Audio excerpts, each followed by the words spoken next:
Македонскиот режисер Столе Попов е годинашниот лауреат на почесната награда Живоин Жика Павлович во Република Србија за промоција на балканската кинематографија во светот, јави дописникот на МИА од Белград.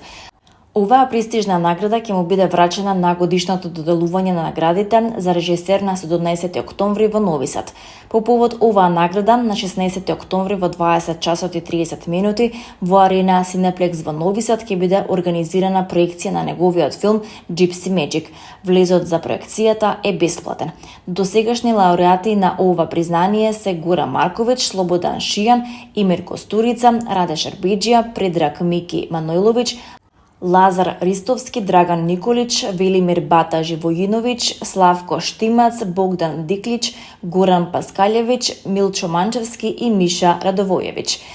Гала церемонијата за доделување на годишната награда за режисер ќе се одржи на 17 октомври 2024 година во хотел Пупин во Нови Сад во организација на продуцентската куќа Магична линија. На гала вечерата со номинираните режисери и гости ќе бидат доделени годишните режисерски награди за две категории: ТВ серии и за најдобра режија на филм од просторот на поранешна Југославија.